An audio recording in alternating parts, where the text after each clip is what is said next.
आनंद बाबा का भाव सुनिए। अरे महर कन्हैया के बिना जीना कौन चाहता है। पर हम जब आ रहे थे तो कन्हैया बोला था कि बाबा आप जाइए, हम स्व परस्व कल परसों में आ जाएंगे। हम तो बस इसलिए जीवित हैं कि अगर कल परसों में कन्हैया आया और उसे पता चला कि हमारे विरह में बाबा मर गए तो हमारे लाला को कितना कष्ट होगा।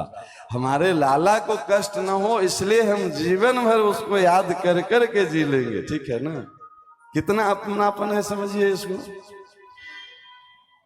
और जब इतना अपनापन ये ब्रज दिया है कन्हैया को तो उसका परिणाम क्या है। ब्रज से बाहर जाने के बाद भी कन्हैया क्या कहते हैं, उधो मोहे ब्रज बिसरत नाही। इस ब्रजवासियों को याद करके कन्हैया रो रहे हैं। सोचिए,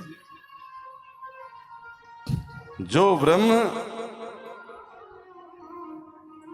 निराकार लोग मानते हैं, जो ब्रह्म किसी भी चीज में निर्लिप्त नहीं होता है, मायापति हैं, और वो मायापति बैठ करके यहीं से 10 किलोमीटर दूर मथुरा में रो रहे हैं। उधो मोहे ब्रज बिसरत नाही, हंस सुता के सुंदर कलरव। किस किस को याद कर रहे हैं, हंस सुता। हंस भगवान सूर्य का एक नाम है और उनकी सुता यमुना जी। हंस सुता की सुंदर कलरव, यमुना की वो कलकल निनाद करती धारा की ध्वनि भुला नहीं पा रहे हैं। और कुंजन की छाई, कुंजों में बैठ करके जो हम ग्वाल वालों के साथ गोपियों के साथ समय बिताए हैं उसको याद कर करके भगवान रो रहे हैं। वे सुरभि वे वक्ष दोहिनी खिरक दुहावन जाही।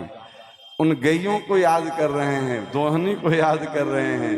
ग्वाल बाल सब करत कुलाहल नाचत गहे गहे भाई।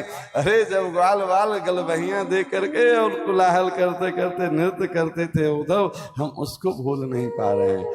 किसको भूल नहीं पा रहे हैं, अपने पने में जो ब्रज से प्रेम मिला है उसको भूल नहीं पा रहे हैं। सोचिए, हमारी दुर्दशा यह है कि हम भगवान को याद नहीं कर पा रहे हैं और ब्रजवासियों के सौभाग्य है कि भगवान इनको नहीं भूल पा रहे हैं। नहीं जी, हमारी अवस्था और ब्रजवासियों की अवस्था में देखिए कितना अंतर है। हम भगवान को याद नहीं कर पा रहे हैं, भगवान ब्रजवासियों को भूल नहीं पा रहे हैं।